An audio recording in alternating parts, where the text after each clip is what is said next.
Not able to hear.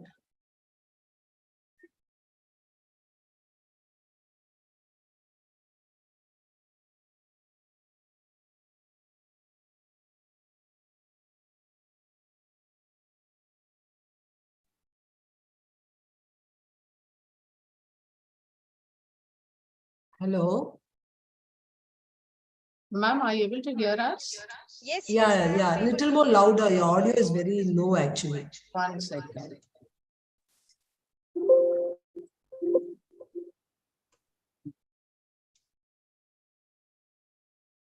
Abhishek, can you please spin the other two panel speakers also?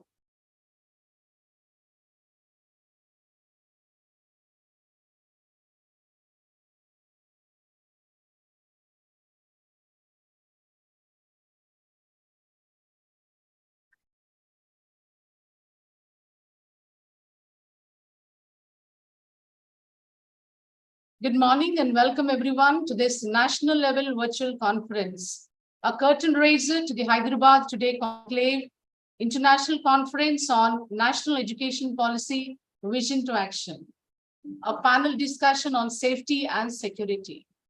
I'm glad to introduce our panel members who joined us today. Ms. Shilpavalli, DCP Madhapur. Ma'am is a dynamic police officer who has dreamt to make Madhapur cybercrime free, focused on encouraging women to open up against online harassment and cyber fraud. The Vizag on Shilpavalli has been in the police department for over 9 years. She's worked with intelligence department and later as admin at Rachakonda before taking charge as DCP. I welcome you on behalf of the Pallavi and the DPS group of schools, ma'am.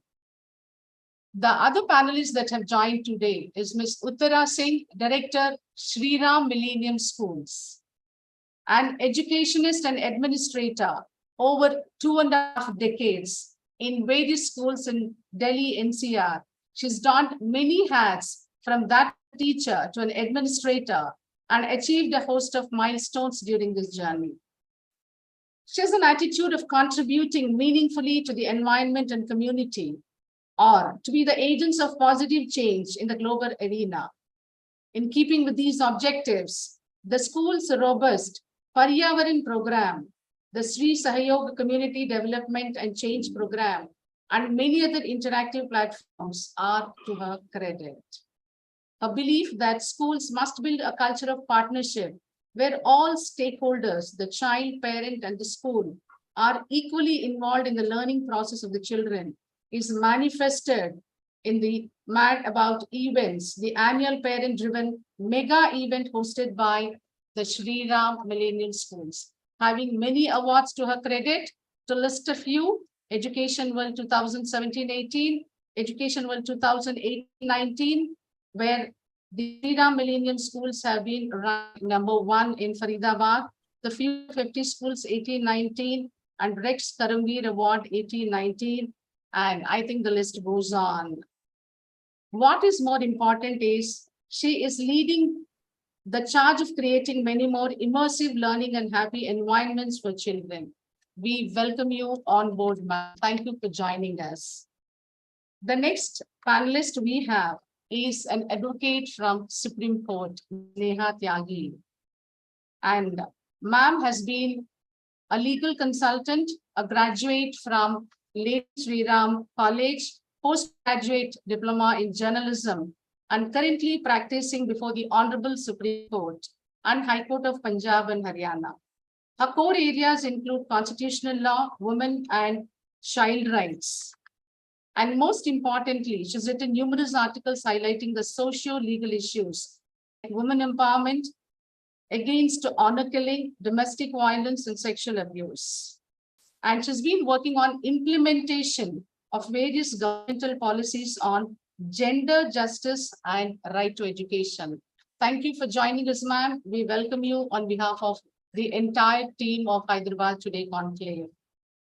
We have with us Sairasri Vasunath. Ma'am is a principal, a postgraduate in Hindi, bachelor's in education with 29 years of qualitative experience in teaching and administration, with the top-notch schools in Tamil Nadu and India. And her greatest strength as a successful principal are her logical thinking, multilinguistic ability to solve the problems stress-free, quickly, and efficiently. And she's an avid speaker, YouTube blogger, fashion designer, and Hindi, English, and French translator too. On behalf of all our group of schools, I welcome you on board, ma'am. Now, we have Ms. Samskriti with us, the member from Edistis Foundation, the youngest among the panelists, representing the student community. It's interesting to know that she's been a part of an initiative for patronizing our indigenous artisans. She's also been a winner of the TCS ION Talent Expo. Welcome, Samskriti, on board. The dictionary defines safety as the condition of being protected from or unlikely to cause danger, risk, or injury. Perhaps the most fundamental and assumed assurance that a school consciously provides is the safety and security of children. Having said that, the unpredictability of the young minds and evolving attitudes make it challenging for managements and principals to completely protect their students. Speaking from experience, a sharpened pencil can lead to unimaginable injuries if a child isn't taught to use it rightly. The term safety in a school encapsulates mental, physical, occupational safety. But we are here today to discuss that factor which allows a parent to confidently send their child to school, the physical safety and what goes into ensuring that. A safe school environment is one that protects against all dangers and creates an environment of harmony, promoting the physical, socio-emotional, and psychological well-being of students. In the context of national educational policy, speaking about the whole school safety approach, let's listen from a student about what safety means to them. So, Samskriti, in this panel discussion, the first question opens to you. What, according to you as a student, constitutes a safe school? Good morning, everyone. According to my perspective, a safe school is a peaceful environment where I feel safe physically, mentally, and socially. Some factors which I think make a school safe for its students are physical factors such as not getting hurt by the spaces, objects, structures, and people in my school. Emotional factors like not getting emotionally damaged either by a teacher passing a negative remark about me or me getting bullied. Social factors where no discrimination should be based on gender, economic status, caste, or even academic performance. There should be mutual respect between teachers and students students among themselves as well. These factors also include a healthy environment like clean washrooms, clean drinking water, and clean food at the canteens or mess. I want to conclude by saying a safe school is a place where a student feels supported and faces no discrimination and doesn't get hurt emotionally or physically. Thank you. Thank you, Samskriti. And I think you've touched upon so many points and you've set the tone for the panel discussion. So I think from here we move on to Madam Uttara. I think I'm sure you can relate to whatever Samskriti spoke, and being at the helm of planning, what are the three things that you prioritize when you're planning for the safety and security of students, ma'am? Namaste to all esteemed panelists and namaste to Samskriti. Thank you, Beta, for your words. I think you echoed what every student or parent does think about when they choose a school for their child. While what you said is easier said than done, I'll be very honest. Schools do struggle with a lot of things depending on the environment, the place, the location. So while I am talking from my perspective, which is more urban, and which would be more schools that are private, I think when we look at a picture today in India, especially if we're talking about the NEP, we have to look at a larger picture, which could be semi-urban, rural, everywhere. Here, I would feel that people who are involved in the planning stage, who are involved in policy making, have to be very conscientious of what is happening at the end user level. You know, if I'm sitting at a planning perspective and looking at a school in Noida, the needs of a school, let's say in a smaller city, may be very different. So from a policy perspective, we have to look at it specifically for location, for the environment, what is the expectation of the parent, and most importantly, the three things that we've been talking about: physical safety, emotional safety, mental safety, and I think today cyber safety.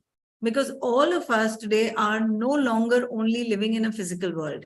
We have an online virtual presence, which is equally strong. And with the way India is growing today, I think that presence is becoming felt everywhere.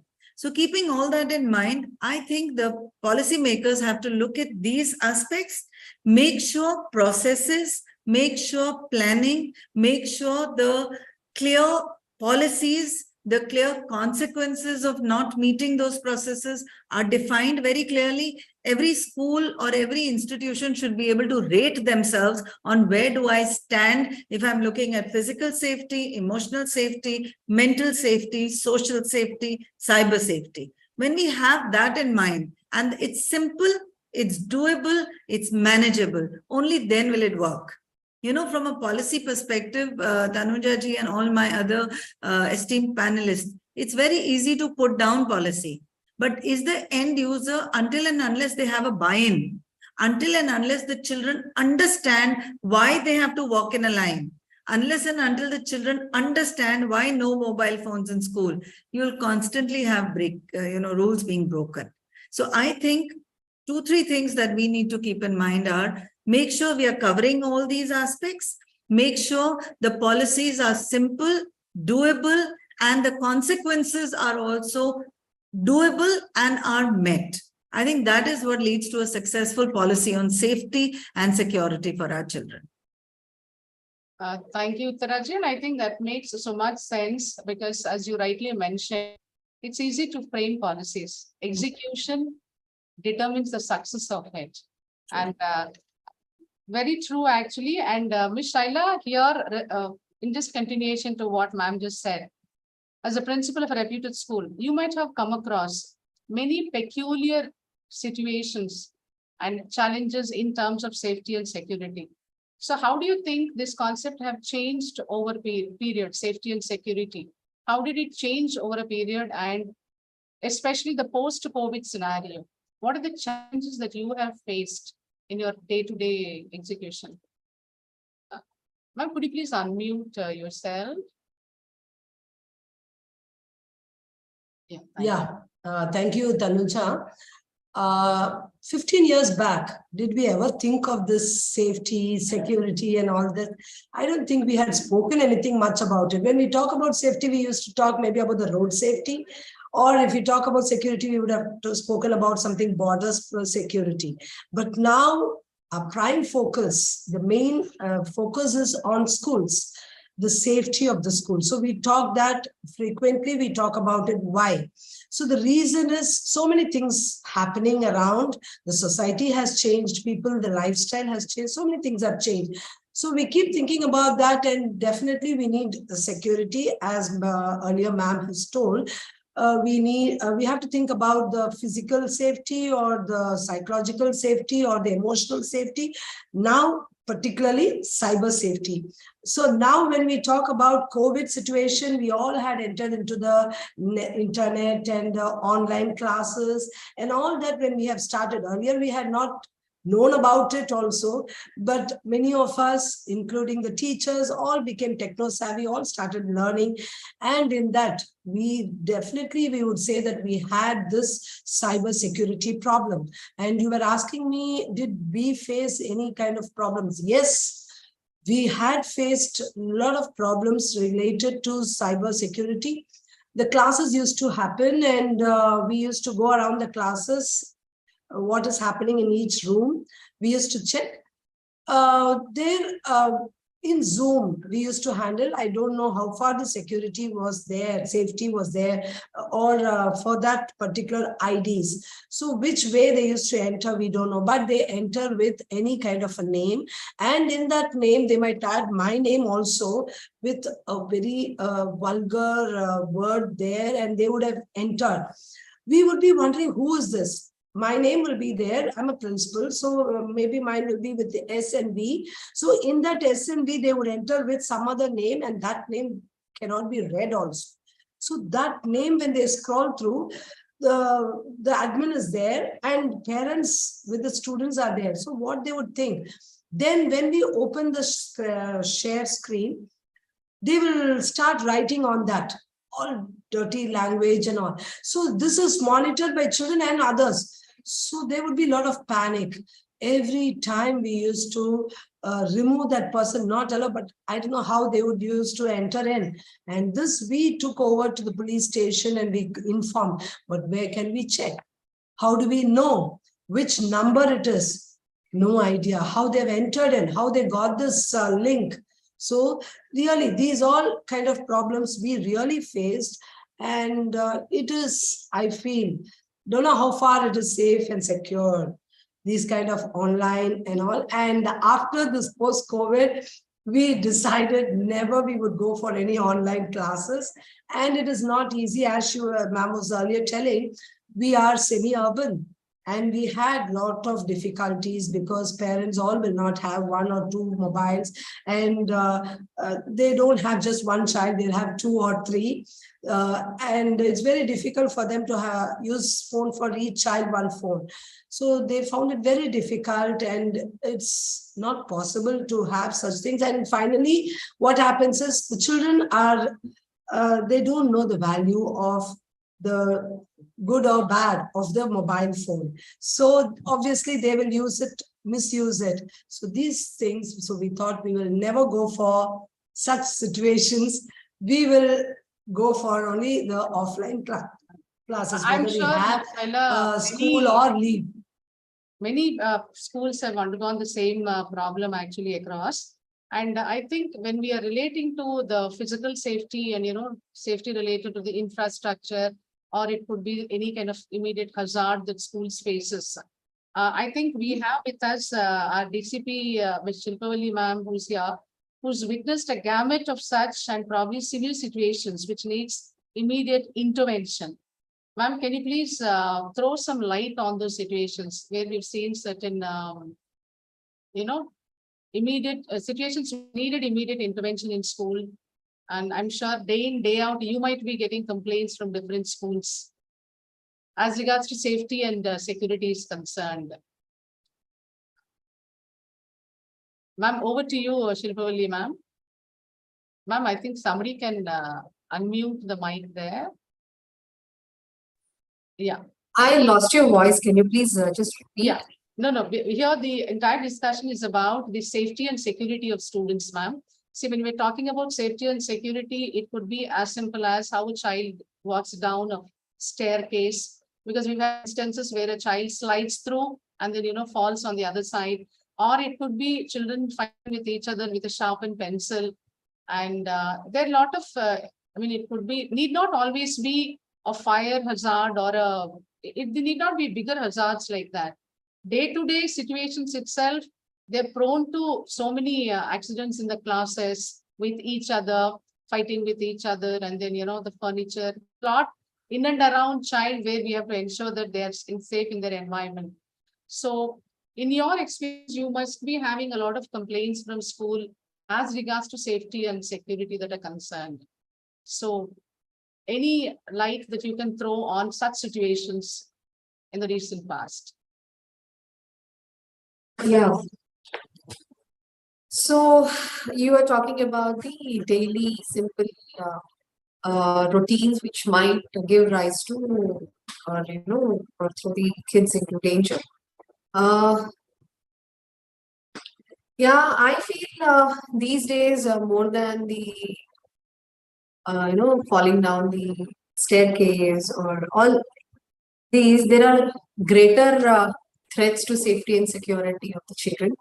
But to start with, they'll start with the little things that you have started. Of course, from the point of view of the child, any kind of injury is definitely a matter of concern. So here is where the building standards, the safety and security measures that the school managements have to take, all these come into picture, and also a kind of awareness and alertness amongst the students, teachers, the supporting staff. Supporting staff plays a very important role in this aspect because they are with the students, they are around the premises of the school where teachers are not there probably, where there are certain dark spots like washrooms, like the staircase, like the corridors, like the bus transport, all these where the we never know what kind of danger they might be put into. So we have several instances of these where children also fight amongst themselves, or they don't come to the police station.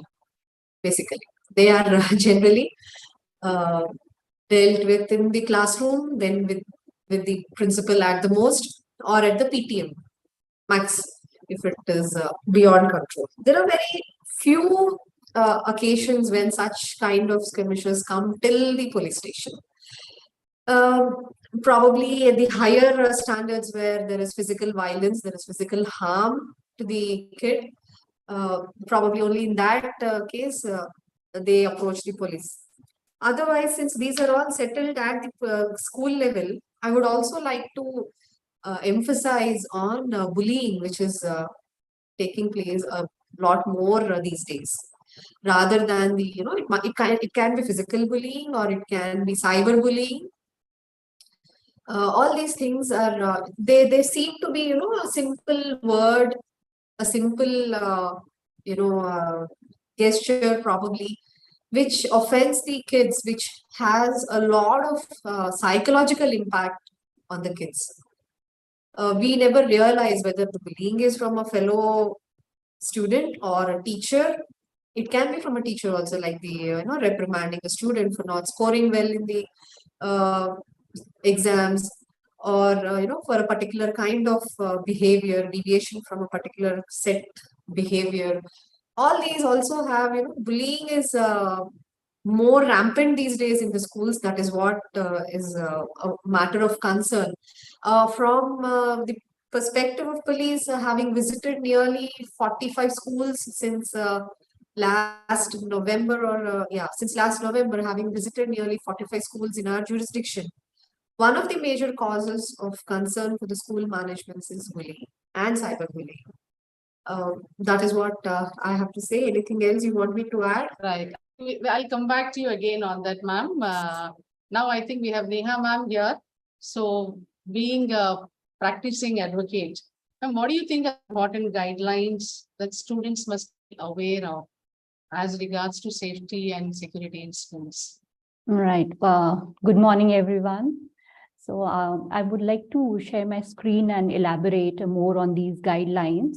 And I'll be talking more about the legal aspect of it all. Okay. Madam, you can, madam. I have given co-host to Annie madam also. Fine. Right. I hope my screen is visible to everyone. Yeah, it is visible. Right.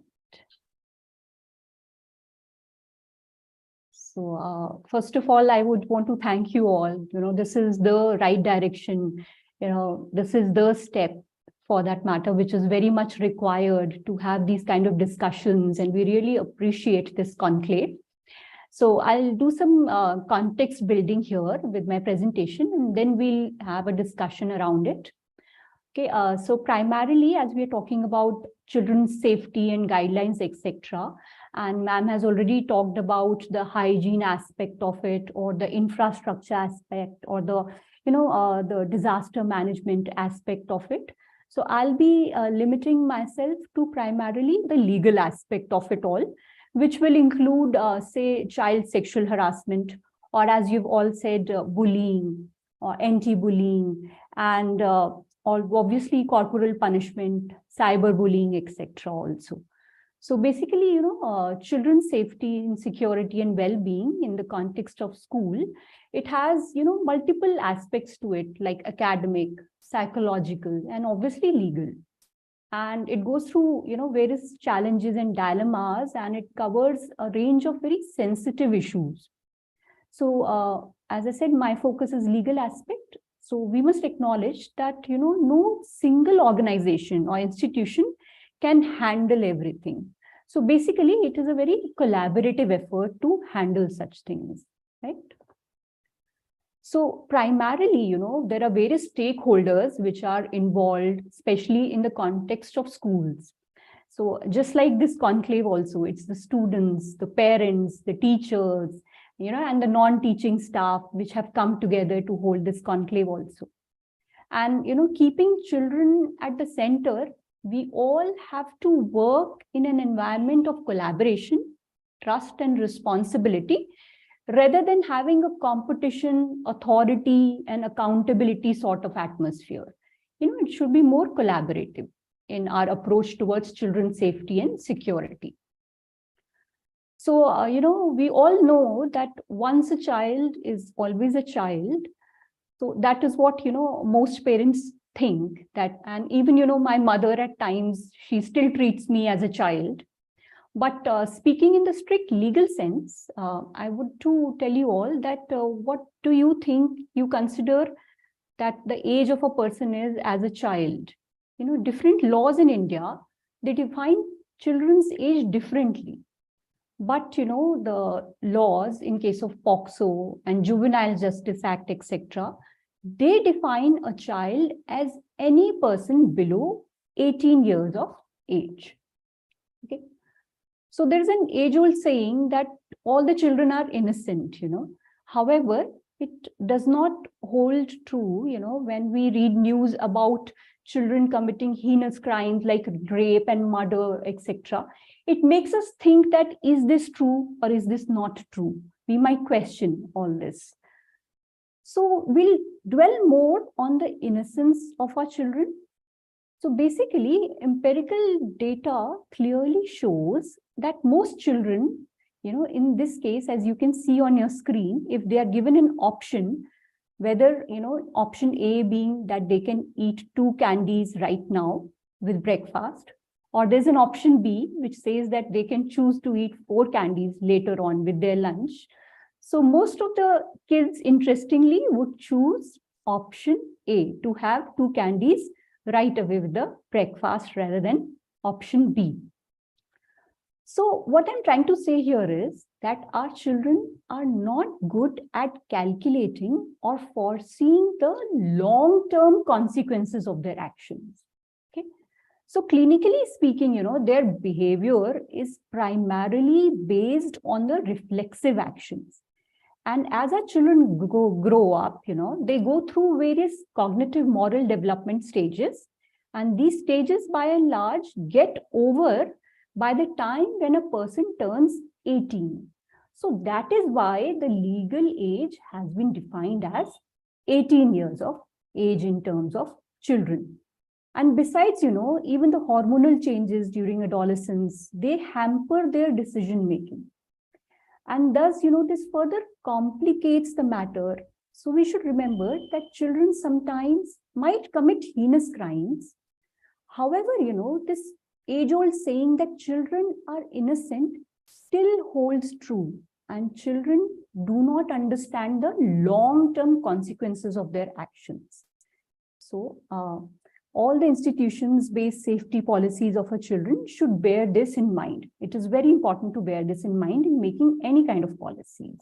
I think you made a very, very strong point here, ma'am. The children are not mindful of the long-term consequences. So I think, reacting impulsively at the spur of the moment, I think definitely that will have a long-term consequence on the child and also for the child. I think relating to this, Uttara ma'am, can we have you sharing any experience from your end, from your career? Probably any instance which have etched your memory and it influenced your perspective towards safety and security. And maybe if you can share one or two best practices that you have come up with. Totally. So while I was listening to the others here, I think all of us are living in very strange times. Like you rightly said earlier, schools were not even questioned about safety. But there have been many instances. So while I would not like to quote from my personal memory, Tanuja, because of, privacy of students and anybody I talk about, it would be connected. But in general, there have been many cases in our knowledge in public space where we've had heinous crimes that have been committed with very young children. We had a case in Gurgaon a few years back where a small child was injured and lost his life. We've seen this happening, right? So when we look at that, we must understand that schools today have a huge responsibility to ensure safety. And like you said, physical safety has to be given its due and its importance. So keeping in mind that whenever we have any kind of we hear about something, we make sure that our policies are revisited and re-looked at, because we have to be changing with the changing times. So what we have done is we have tried to use technology to our advantage and make sure that physically children are monitored at all times, whether it is in the bus, whether it is in the classroom, whether it is in the corridors. We have CCTVs everywhere, and we have guards who are monitoring the CCTVs. It is in my office right in front, even as I speak to you.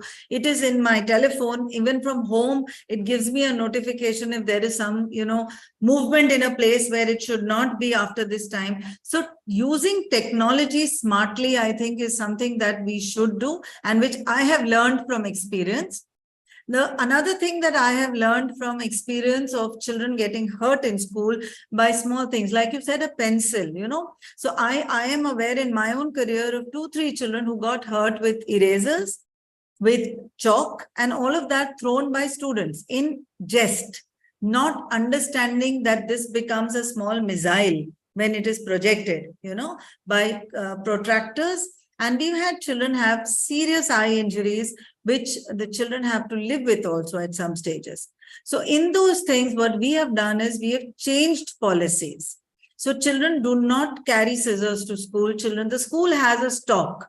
Children do not carry these things. It is given under, while we may want to trust our children, they are children. And if they are children till 18, as per new NEP, they are children in school till they pass out, isn't it? Because that's the age criteria now. So keeping that in mind, what we have done is strategize, sit with teams, take parent buy-in, that these are the consequences and children will not be allowed to do these things. Children have to be watched, monitored, use technology. I think that really helps. Also, what has worked with me in my school, Tanuja ji, and to all my other colleagues, is explaining to the children and having the student council as a very active participant in this disciplining. When we talk of physical disciplining, I'm talking about. So student council knows that these are the rules. The children are explained the code of conduct in their classes as soon as the session starts, revisited again, consequences are strictly met, and children know that if I do this, this is going to happen, and we make it happen. It's like many times we go abroad, we'll not throw anything in Singapore because there'll be thousands of dollar fine, but we don't do it in India. So in our school, at least in all the schools that, I am responsible for, I make sure that the consequences are dealt out. If 8:15, there's a child, I think, who's decided to play mischief with us to show us that no forum is safe. Very true, very true. Yes. Children will be children. So we have to be very, hence proved. We have to be very vigilant. We have to be very on the spot. And I hope this child who did this, you will talk to him separately and explain to him that he should not do that. I know, because for a minute, share screen option was enabled for Rita ma'am. I think I made that opportunity. So I think we should remove the share screen option. I did that. Thank you, Tanuja. So coming back to that, I would say that while incidents teach us, smarter are those people who, foresee certain incidents and try to have preventive measures in place so that injuries to children can be very heart-wrenching for the parent. We all agree with that, and also for the school. So keeping that in mind, preventive policies is the way to go. And in case something does happen, in spite of everything that you've done, to change, to accept change, to use technology. I think those are the learnings that I have had in my career, where we've tried our best to ensure that our school is very safe and they're very secure spaces. And I think having the children have a buy-in has helped, where the children know this is my school. I have to keep it safe. I have to follow rules. I have to do this, and self-discipline. It's not easy again, but it is possible, and it is something that we have to do. Yeah, definitely. I think that goes a long way, actually. Yeah. And I think, Shaila ma'am, do you want to add anything here? Because you've been seeing thousands of students every day, and as a major custodian of student safety. And in the context of NEP emphasizing a lot of the teacher training, because, when it comes to student safety, everybody is a stakeholder, and teachers are the major stakeholders. So children are in school from morning till evening. So how is your training plan for teachers implemented? We have a checklist or anything? Can you just throw some light on that? Can you put your mic on? Can you unmute your mic, please? Yeah. Yeah. As Uttara ma'am was talking, I think even we follow almost the same way as she does regarding the safety measures. She was pinpointing, she was telling about some points like the children being boisterous and poking someone or doing all that. Suddenly a child comes with eraser in the ear. So many things like that happen. Suddenly one child will cut a finger and come. So this happens with the friends. And they don't know it is that serious. We should not do it. We should not harm others. These things don't happen. They don't know about it. So as she said, we too have the educators over here who were counselors who will be guiding the children. And we too make our place a safe zone by telling the children that what are the measures to be taken and how they should go ahead with that. Coming to the training part, we know the strengths and the weakness of the teachers. We know which area they are really good. And based on that, when we do the training, we focus and try to bring them into that category and see to that that particular teacher will be good enough to do that. And when we are doing the training, we also tell them what are the things they are not supposed to do towards the students, beating them, or that is corporal punishment, or using bad words or harsh words, be very polite. So these things all we keep telling them. And when we do these trainings, the teachers, there is a lot of the effect is more on that when we give. And I feel such trainings frequently, monthly once at least, when we keep giving these teachers, it gives a big change for our school, and we feel it is really good doing such trainings. Uttara ma'am, you want to add on? Yeah, I want to add to this. Here when I see DCP ma'am here, I really am thankful to our local police, because what we do many times is, especially for our drivers and conductors and didis, we call the police in and they literally sit and explain to them the legal ramifications in case, any rule is broken. While driving a school bus, a conductor cannot sit in the bus. He has to sit in the, with the driver. He doesn't touch the children. Kya hota hai? So we actually tell them beforehand, again, the consequences in case there's anything else. Another thing that was very successful for us was first aid training for our staff.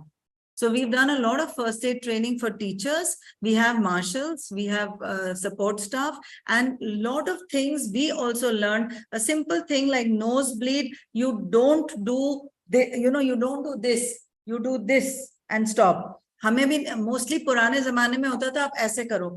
They told us, आप ऐसे करोगे, the blood goes back and it can choke a child. So a lot of people learned small things which can be really life-saving. So I would recommend that we all do that, providing first aid training, and getting local police support. It is very helpful. Uniform पे कोई आके जब बच्चों से भी बात करता है ना, उसका बहुत असर होता है. It has its own impact, actually. Yeah. I think that's what the multi-sectoral approach of NEP is all about, ma'am. That different departments come together. It's just not the schools and then the parents And I think every department has a role to play in this multi-sectoral approach of school safety approach. So I think Samskriti here, if I have to ask you, what do you think is a student's role in maintaining a safe school environment? I personally think the role of creating a safe school environment starts with me, the student. Specific examples of taking up such responsibility by the student are A, I should report any safety concerns or suspicious activities to my teachers. This could include anything from bullying or harassment or any other dangerous situation.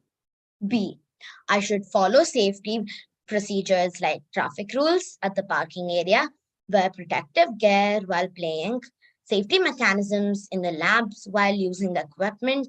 I also must follow protocols like wearing masks and keeping safe distance when needed, as in COVID. Know and participate in drills in case of emergencies like fire. C, I believe in empathy and it plays a great role. I should not be doing what I expect others not to do to me. I should not be bullying or harassing. I should treat others with kindness and respect. D, I can and should play a role in giving support to my peers who are facing challenges. I would like to conclude that students can play a key role and in creating and maintaining a safe school environment. I think, that helps schools a lot in running a safe schools if every child, from whatever you said, has that self-motivation and self-discipline. And as ma'am was mentioning, when somebody comes in a uniform, it adds value to it. So Exactly. And actually, we took our children to the police station, and the inspector there, she gave the information about the cyber security and all that to the children. Children really knowing all those incidents which had happened, really, they got a lot of awareness. So such things, it will really create more impact for the children as well. So ma'am, can I have a few words from you? How can schools collaborate with police department to make the system better?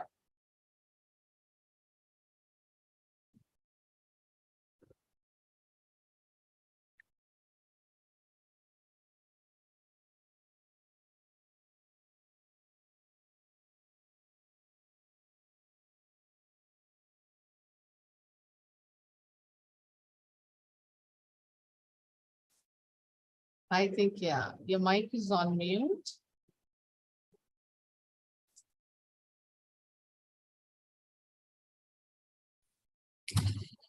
Yeah. So, in fact, I would like to add here that Cyberabad Police, especially Madhapur zone, which I represent, we have taken up a program called Safe Schools and launched safety clubs in almost all the schools of Madhapur zone. So far, 35 schools have launched these safety clubs. Safety club is not another fancy word. It is, a mandatory committee as prescribed by the NEP or the Telangana state government GO, which mandates that there has to be a committee formed by the school management with the parents, teachers, students, and we have only given it, attractive name where we bring in, the principal who is who has the leading role in the safety club. He or she is responsible for taking up all the initiatives under the safety club. And as we have identified, we have set up 4 verticals under the safety clubs. Each vertical would have a teacher, a parent, and 2 students, a boy and a girl. And each of this vertical are for physical safety, which includes road safety or disaster response or the first aid or the child sexual abuse. All these would be covering under the physical safety vertical. The second is the cyber safety and digital well-being vertical. Third vertical is anti-drug abuse vertical, and the fourth vertical is the mental health vertical. So under these various verticals, we have been conducting several awareness sessions, several participative programs, which include things like, elocutions or, poster making or slogan writings, marathon runs, all these kinds of events would be organized under these verticals and the safety clubs. So what I want to emphasize here is creating a safe school is not just the responsibility of the school. But I would also like to add that it is the primary responsibility of the school. Because it is, it is a mini ecosystem where it is not just the students are there here, not just the children are there. Anything happens to them, it has an impact on a number of parents, on the trust of the society in the safety and security that is there in the society, the lawfulness, the orderliness that has to be in the society. There are many ramifications when something happens in school. If all of you are aware of the unfortunate incident which has happened in Hyderabad in one of the schools with respect to a girl child, where she was assaulted by a school bus driver. So the kind of commotion it has created in the entire society is, it has really led us to start the Safe Schools approach, the Safe School initiative, wherein we collaborate with the schools, because there is a general inhibition on the part of the school to collaborate with police. When we say something happens, you report to us. Schools are generally they hesitate to report something to the police unless something really bad happens, something really a crime happens. What we say is, let us collaborate in the initial stages itself, when everything is nice, everything is cool.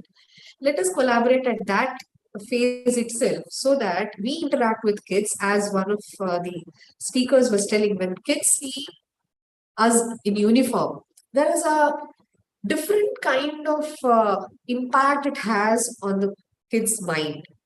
The message which we want to drive in really touches them. So that is how, because they listen to parents all the time, they listen to teachers all the time. It is always, don't do this, don't do this, don't do this is not right, this is wrong. It is always a negative thing that is always we are trying to impose on them. And through these safety clubs, what we want to ensure is, while we want to inculcate the importance of safety in all these aspects, we also want to ensure that there are positive reinforcement, positive engagements from the side of the children, from the side of the teachers, schools, so that we don't respond or react after something happens. In fact, we want to prevent the children from entering into any such kind of dangerous situations, any kind of threat, any kind of crime, being victim of any kind of illegal thing. Right from feeling depressed, stressed, or bullied. All these things are things which teachers who observe students on a day-to-day basis have to bring it to the notice of the children or the principal or the parents. Starting from such simple things, we are trying to address all these concerns through the safety clubs. We are visiting the schools. I make it a point that I attend most of the annual day functions, or the parent teacher meets, where they invite us and we put our point forward. We put forth our point, so that in a stressed situation, when something happens, the message is, it is temporary. At that point of time, it can be reaching, but we want this message to be spread across everyone. And I feel it is the primary responsibility of the school management or the administration or the head of the school and the teachers to ensure that the school is safe for the kids. Please let us not throw the responsibility on the kids. They are innocent. They are still not capable of handling things. It is our responsibility, when most of the time of the day, when they're spending the time with us, it is our responsibility to ensure that we make their Not just stay in the school safe, not simple pencils. I will say simple because we see a lot more crimes happening. If you permit me to tell me, if you have the time, let me tell you, there has been just yesterday a case where a 8th standard girl has been tracked by a 24-year-old neighbor, and she has been given a cell phone to be in touch with him, which her parents are not aware. And she has been taken to a hotel 4 times so far. And yesterday, when the one teacher who has been trained enough, who has been alert enough to notice the cell phone in her bag and asked her, why is there a cell phone in your bag? Then she revealed that it is given by so and so person. For what reason? Then she came up with all this, whatever has happened. And now it's a grave case which has been reported, and you should see the ramifications of that crime on the child's future, on the stress of the family, the impact on the friends, on the school. So I no more see a pencil scratch or a fall from a staircase as a problem. There are greater problems these days which children are going through, and we do know very well the kind of cases that they are into. So that is how we are trying to collaborate with schools. We are trying to encourage schools to come forward, like Shaila Garu was saying, to encourage the kids to come to police stations, visit the police station, and wipe off that fear of police, but rather understand why police are there, how they could be of help to them, how they could report anything illegal or any discomfort that they feel.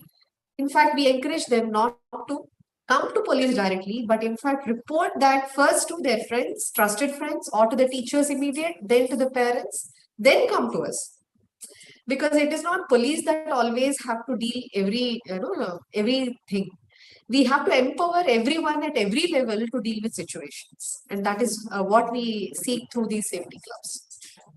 I think having the safety clubs in schools and this kind of an empowering children from a state of familiarity with police to feeling a comfort, and from there to kind of, developing that safety with the police and sharing anything. I think this will be a paradigm shift in the safety and security, I feel, ma'am, definitely, because as a community, we'll all be working together for it. As rightly mentioned, children are always, per se, they're always small, and we have to create an ecosystem where they not only feel safe, but they are safe. I think, Neha ma'am, can you share any of your experiences related to the same in protection of child rights? Because you, every day in, day out, you will be handling the cases. Right, as DCP ma'am has already emphasized, creating a positive image of the police in the mind of children. It is very important because mostly, culturally speaking or otherwise also, we relate police as, there are these ways of scaring kids with police aa jayegi, police pakad legi.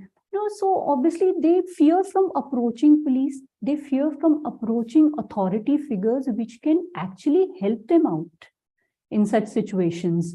So clarifying that police is there to help you. The teachers are not there to punish you. The teachers are there to help you. Counseling students, sensitizing them, sensitizing the teachers, etc. also, as the case has been discussed here also, that, to identify such instances, to be able to read such instances in every day, even if there are minute changes in the, way a child behaves in a class. If you notice that a child has suddenly started being very quiet, very, introvert, and so was not the case earlier. Or, there are some behavioral changes. The child has started missing classes, avoiding coming to school, etc. The teachers should look deeper into all such instances, and the counselors in the school, etc., should also make sure that they have a word with not only the child, but the parents, etc. also. Here, the PTMs, etc., also play a very major role in nipping it in the bud. Because we are not there only to redress it or to watch through CCTVs. It is very important to interact human to human to, nip it in the bud. So I would, certainly suggest that there should be like a kind of three-pronged approach to this, which is, prevention, then you prohibit through policies, etc., and then redressal. So prevention being the most important step here, that you try to read, what the kids are going through. That's what. I think a close look at a child, the class teacher will play a major role in this, in understanding a child's mindset and then observing everything very closely. I think before I go ahead taking a final message from the panelist, we have 6 minutes left, and I think very quick questions from the audience to any of the panelists here. Probably we'll be taking one question and not more than that, please. You can keep having your questions coming in here. The audience can have the questions. Because of the big number of 800 plus, we won't be able to unmute you, but you can have your questions in the chat box, please. So before we take questions, I think, Samskriti, what will be, if you were to give a message to your friends who are in the part of the audience here, what would be your message? My appeal to peers on safety and security would be A, let us be kind and respect everyone. Let us treat others the way we would like to be treated. B, do not be afraid to ask for help and inform your parents, teachers, counselors, or a trusted adult and seek help. Do not delay. C, let us speak up if there is something that makes us feel uncomfortable or unsafe. Do not be afraid to speak up.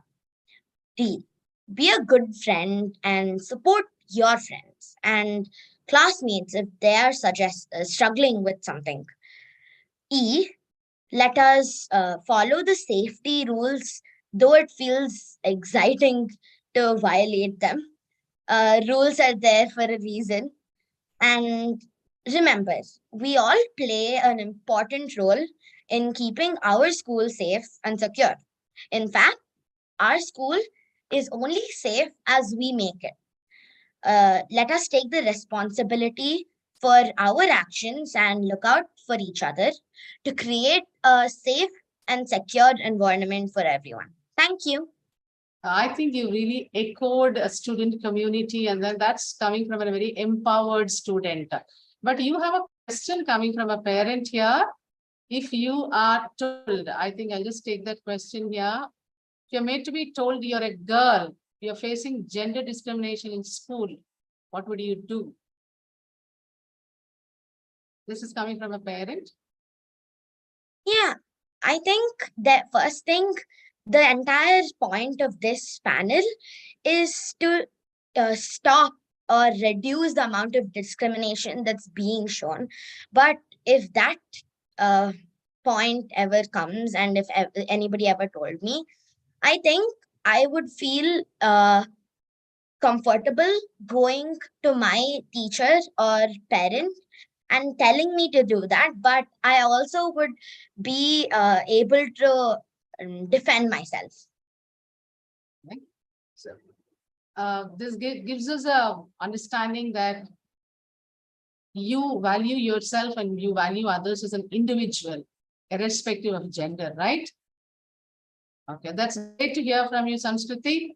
And Uttara ma'am, from you, one message to the audience here, or to the policy makers that would be present.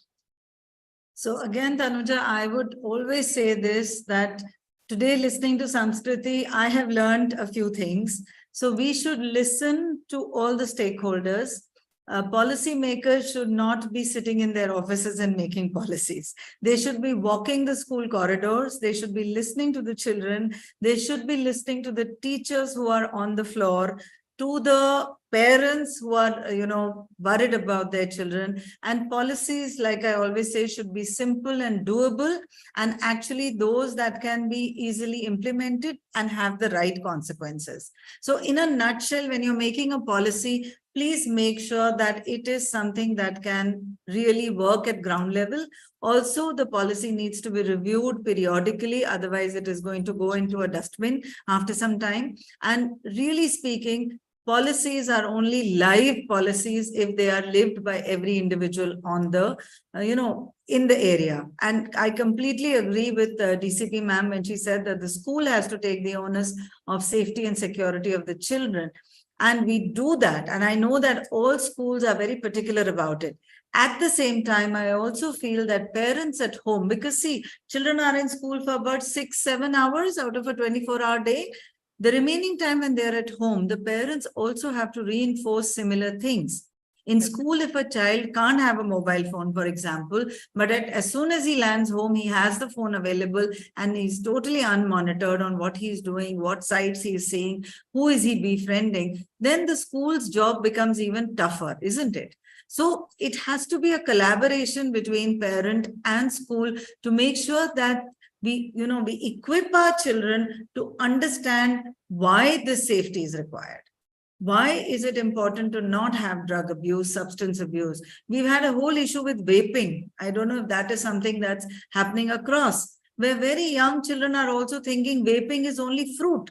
It is nothing. It is like, taking in fruit steam, but that is not so. So we have to have correct people tell the children, medical experts come in to tell the children how harmful it is. It is nicotine. It is going to cause you a serious disease, similar to drug abuse, even instances of bullying. So schools have to be completely non-tolerant to bullying. There is no question of even, having an escape route. So, what we do is we have a lot of visual reminders for children. So posters everywhere, put up, this is a no bullying zone, go talk to this one, go talk to that one. This is your POSH committee. This is the POXO committee. These are the numbers, reach out. So we have put it across school at the relevant spaces that children can see, and children are empowered to reach out. And we are all, again, people sitting in offices have to be walking around, have to be available. The children should feel safe with the adults around them. And the adults should be aware that if the children don't feel safe with you around, then definitely you're not the right person for our school. I think we have to be very particular about our recruitment policies also. Verifications, like, police verifications, getting it done. I think there is no harm, and nobody has to feel bad that why am I being asked for a verification? It should be part of a protocol of hiring that you need to, like we have now Aadhaar number, all of us willingly share it everywhere because it's become a part of our system of society. Similarly, police verifications for all staff has to be mandatory. And various other things we should be very careful about, because we are dealing with, I think parents are trusting us with their children who are their most precious, members. And if they are trusting us, it is imperative that as schools, we understand that and we make sure that all our policies and procedures are absolutely spot on and also, change with the changing times.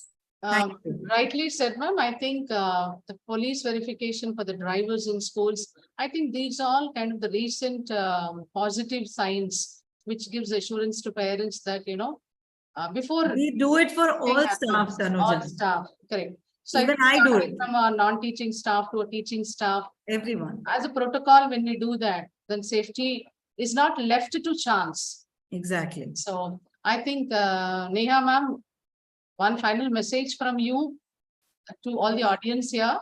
So as Uttara ma'am has emphasized already, that, the answer lies in inclusivity.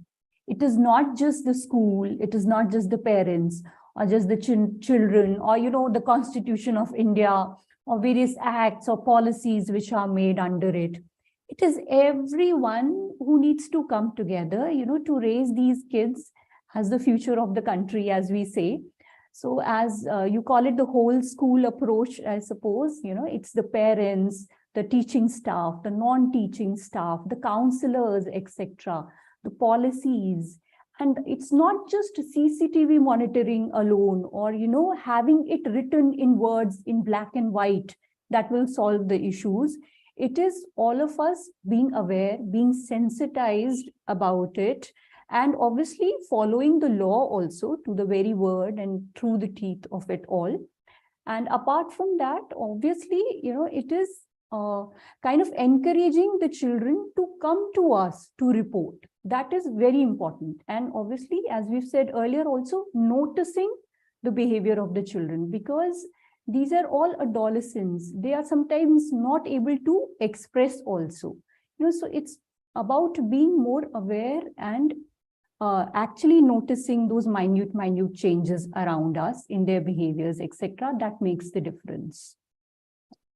Thank you, Neha ma'am. I think this becomes the platform for the upcoming international conference that we are having on the 15th and 16th at ISB.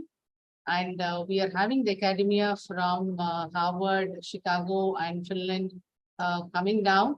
And it will be discussed more. And I think the major initiatives that are going to take shape from this virtual conference, I definitely see that the safety clubs becoming part of all schools now, and with empowered students like Samskriti representing the student community here, it gives us a confidence that a fine blend of the policymakers, the principals, and the teachers, we're going to have an effective, safe schools. Thank you so much for all the panelists joining us, and it has been really very enriching and learning from all of you. Thank you, dear audience. I know that there are a lot of questions. We'll be floating a Google form after this. You can have your questions and we'll get your answers from the panelists, please. Thank you so much for your time and for your valuable inputs for this session. Thank you, Uttara ma'am. Thank you, Tanuja, for moderating it so well. We really appreciate it. And a very pertinent topic. I'm glad you picked it up. Thank you so much. Thank you so much. Thank you so much, everyone, for being so participative. Thank you. And Thank you for the opportunity. Samskriti, we would like to call you to our school. Where are you studying? HPS, the Hyderabad Public School. So would you travel to Delhi if I call you here? Sure. Or we can have you on a virtual meeting and talking to some of our children. Yes? All right. Great. Thank you so much. Namaste. Thank you, ma'am. Namaste. Namaste. Bye-bye. Thank you.